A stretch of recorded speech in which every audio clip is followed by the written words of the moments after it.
Hello, people. How's it going? Wearing my Navy shirt. So, I was technically released in London. Basic training. San Diego. So on and so forth. Yes, I do believe that my degree in history makes me qualified to judge everyone, including myself. Anyway, it is Pearl Harbor Day. It's December 7th, 2024. It's Pearl Harbor Day. This is the best movie you're ever going to watch on that subject. This movie is probably in the top 10 of all very good World War II movies. I'd be surprised if it wasn't that really good. It would be in my top 10 anyway. This film is very good. It's very historically accurate, very well acted. It is an American director team and a Japanese directorial team. One side doing the Japanese part of the movie and the Americans doing the other part. They do a very good job, actually. I mean, Martin Balsam plays a very good Kimball. You sympathize with the guy because if you ever want to watch a movie why things go wrong and why politics has a tendency to get in the way, and why if you don't talk to one group, you're going to make mistakes if you don't talk to the other group, and if you don't put urgent on memos you're sending to people who you want to warn an attack may be coming, this is the movie for you. It is a very good film. I mean, Jason Robards is a very good general short. He's an interesting guy. I sympathize a little bit with him in a little ways. I mean, I understand why he was more concerned with sabotage happening on the island and not worried about being attacked by Japanese planes from the air, and why he put them all out in the middle of the field. But that was one bad mistake there, sir. But he didn't know what was happening. You do get the impression that the Americans knew that the Japanese were going to attack. I honestly they didn't believe it was going to be Pearl Harbor. I think all the indications in their heads, yes, the Japanese are going to attack. They're going to attack the Philippines. And that shiny forehead of mine is going to drive me crazy. Okay, I can't take this one. Solved shiny head problem. I wear this hat all the time, so people should be used to it right now. But you do get the idea that a lot of the times they're getting conflicting reports from Washington. They're not getting enough information from Washington. Washington doesn't seem to know quite what to do with the information. It is a well-done film. It does show I don't want to use the word incompetence, because that's really not what it was. It was the lack of really understanding the enemy. I think understanding the situation. I think understanding that they're going to attack, even if you don't think it's going to be Pearl Harbor, you should be a little more organized and a little more concerned just in case. You do get the impression that they're just. The impression I'm trying to get is, you know what? You want to make a mess out of something? This is how you do it.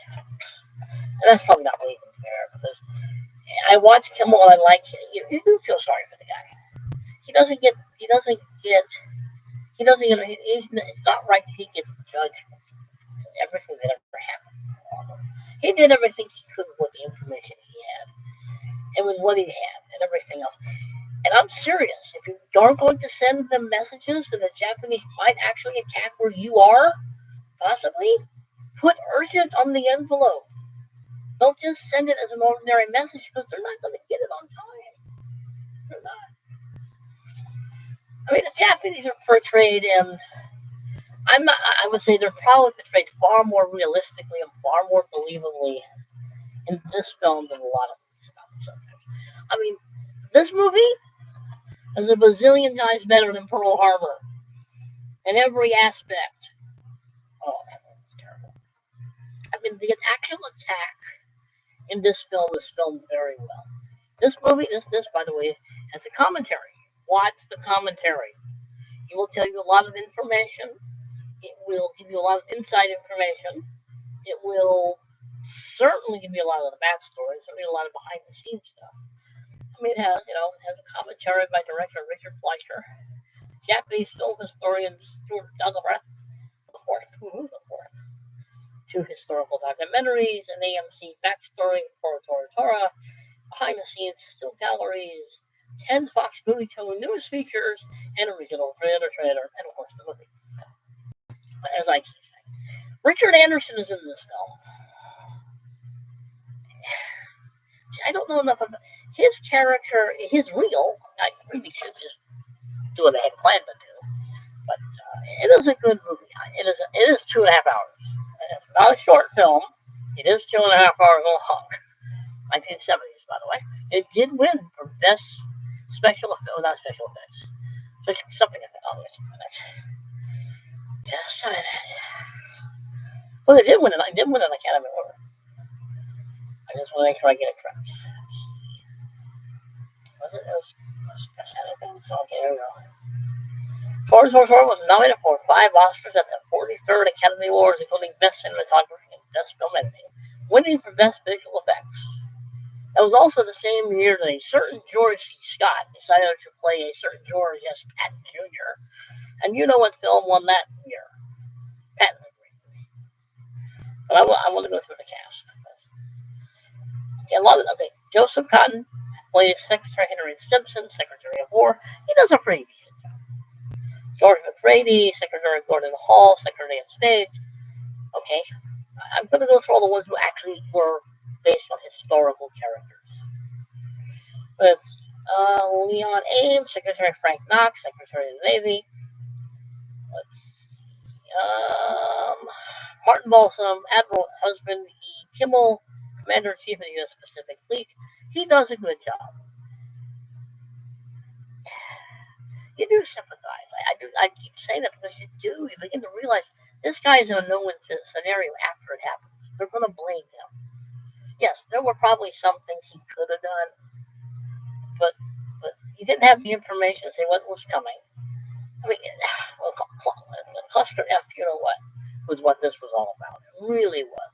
It really. The movie is very good at explaining all this craziness, all this. Just they cannot figure out what's going on. You can tell that there are some people in this who are just not really convinced that anything's going to happen at all. Let's see, politics, of course. Edward Andrews, Admiral Harold Rayner Stark. Yeah, you watch this film and you begin to wonder, you're not really taking this seriously. Let's see. I'm sure I operations. Keith Andrews plays General George C. Marshall, Chief of Staff of the U.S. Army. He's okay. I mean, he's barely in this film. James Whitmore plays Vice Admiral William Halsey. Halsey. He does a good job. I mean, I don't really get a sense that it's Bull Halsey, Midway fame and the movie Midway, but he does a decent job. What are you gonna do? James, let's see, Walter Reed. Let's see him. I'm just trying to do characters people would actually remember. Jason Robards plays General Walter Short, U.S. Army Forces Hawaii. He comes across. Don't get me wrong, I wasn't there, but he does come across as just not. And this is not a negative comment. I think the problem is he just didn't have enough information to really make a good decision based on what he, stuff. He comes across, at least to me, that he's trying the best he can. With what information he has, I don't think he's not convinced, I think, that anything's going to happen there. He is trying to do the right thing. They're all trying to do the right thing. Just, Washington is not helping. They're just not helping. And it's just, this is a fascinating subject. I mean, the movie really does go into depth with a lot of these things, far more better than I can explain it. But there's nothing to criticize about him or Kimmel. They're doing what they think they need to do with the information they have. And yeah, there probably could have been a few things they could have done differently, like not put the planes in the middle of the airfield. But he doesn't know the Japanese are coming with airplanes to bomb him and shoot and blow his planes up. He was more concerned with sabotage by people there, which makes sense. Let's see. Let's see. Just trying to keep the people remember their names. E.G. Marshall. He's Chief Far Eastern Second Military Intelligence Division. Um, he plays a very haggard fellow. He really does seem to be constantly. He's trying to figure this out. He thinks he's figuring it. He knows what's going on, and only one person really seems to see he's trying, and other people seem to be not too sure. In other words, normal human behavior during 1941. It's um see, they worth remembering. Well, they're all worth remembering. I just want to just mention the basic characters. I mean, the film was released in the United States by 20th Century on September 23rd, 1970, and in Japan and Toei Company. I've been to the Arizona when I lived in Hawaii. Oh, damn it. I visited the Arizona for a year and a half. I mean, the cast is very good. Don't get me wrong. Watch the film. It is very well done. You do get the impression of just how chaotic and how uncertain and how just we don't know what's going on, but we know something's coming, and yet we can't quite put the pieces together to realize that they're going to attack, all right, but they can't possibly be attacking Hawaii. Well, they don't think the. I've always believed this. I believe we knew we were going to be attacked. I really don't think we really believed it was going to be Hawaii. It's too far. Why?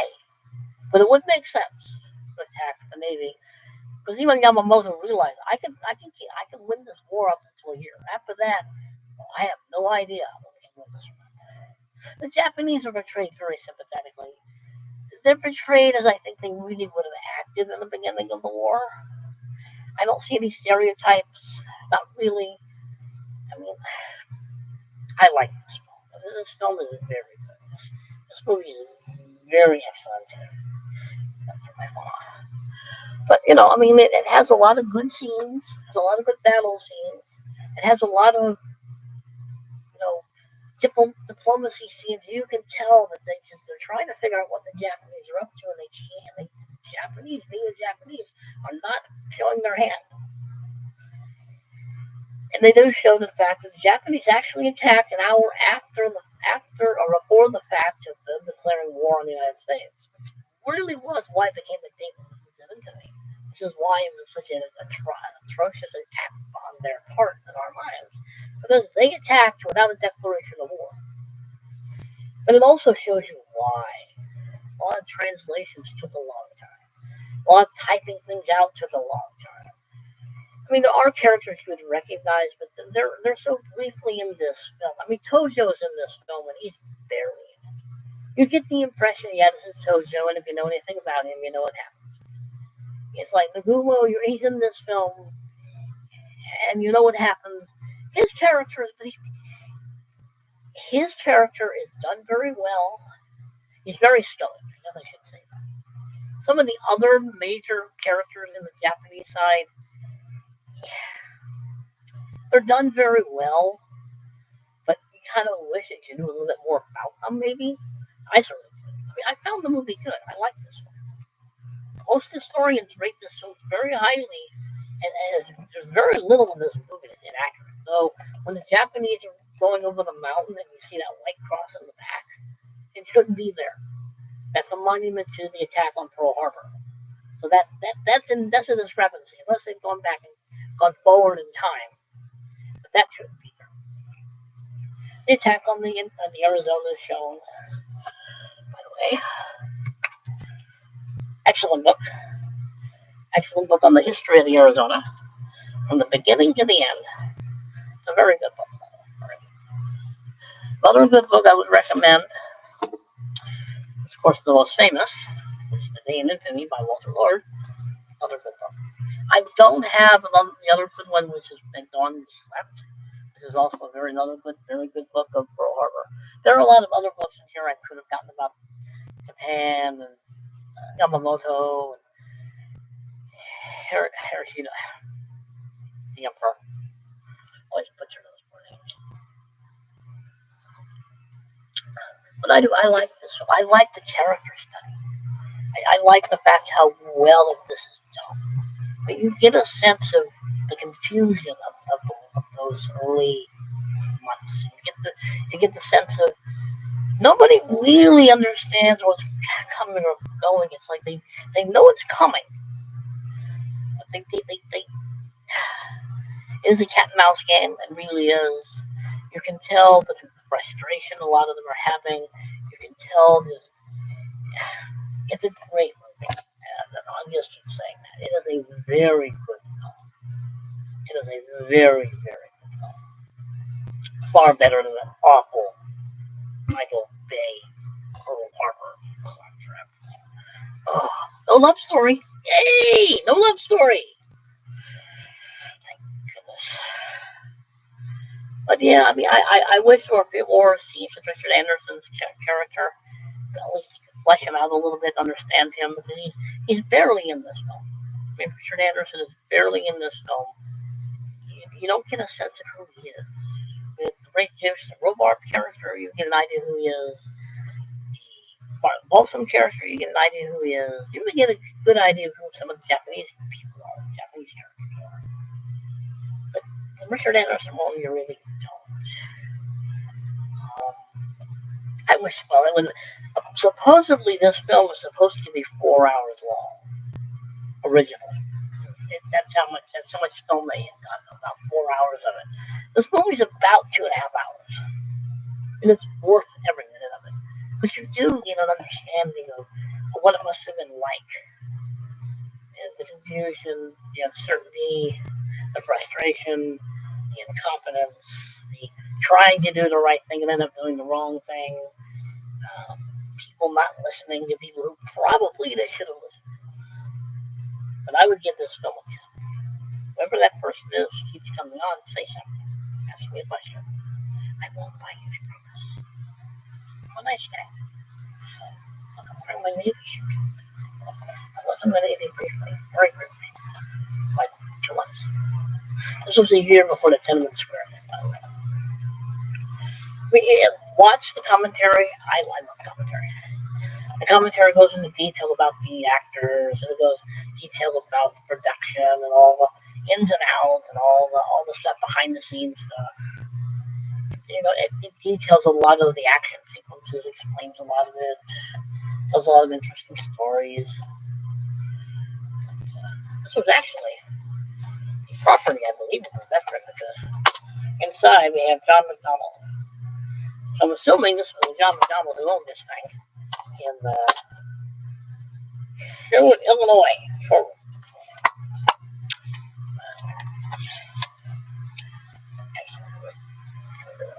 Oh, by the way, if you want a historical novel on Pearl Harbor, Jack Sherrill, cannot go wrong with him. 1941. President Franklin Roosevelt watches uneasily as the world heads rapidly down. And by the way, it does kind of bring up isolations.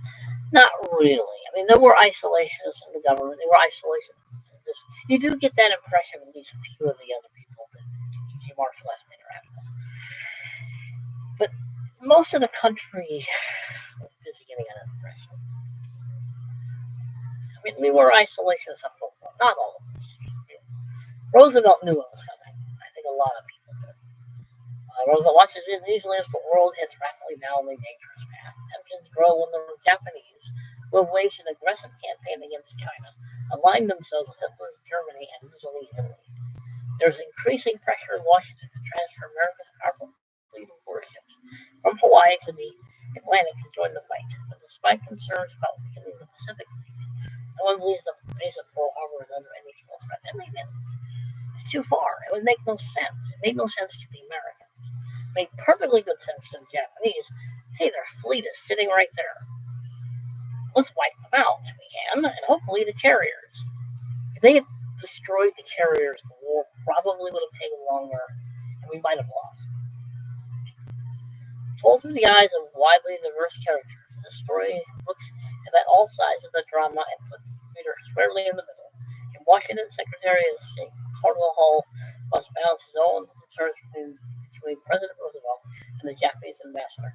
The guy who plays Cardwell does a pretty good job. I know nothing about the man, but he does seem like an interesting person. He did a very good job. Did a very good job. And the ambassadors come across as ambassadors. Might be a little weak, maybe, but it was okay. I mean, I wasn't there. I don't know how they acted. Maybe they were that reserved. I don't know. Yamamoto wins skeptical approval for his plans in the Pacific, yet he understands that attack on Pearl Harbor will start a war that Japan cannot win. And he did.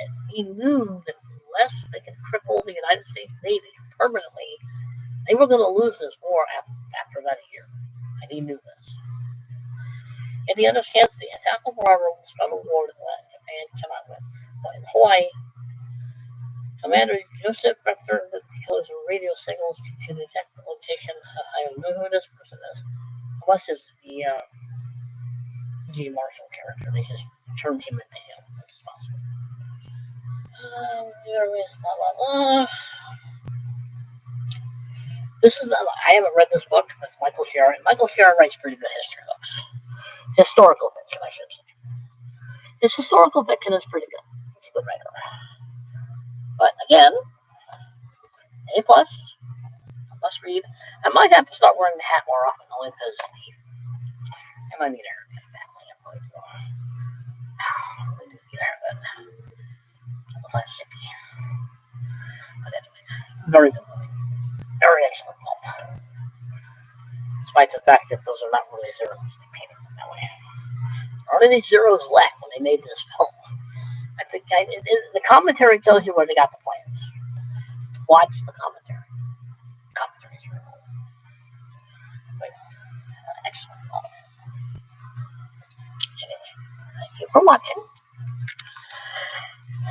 Go Navy. Go Navy. I've always had a soft spot for the Navy. Hey, just because I didn't make it in the United States Navy all the way doesn't mean I don't have a soft spot in the United States Navy. Because I do. I always have. Anyway, like, share, comment, subscribe. Thank you for watching. See you later. Behave yourselves, people, because you know I'm not going to. See you later.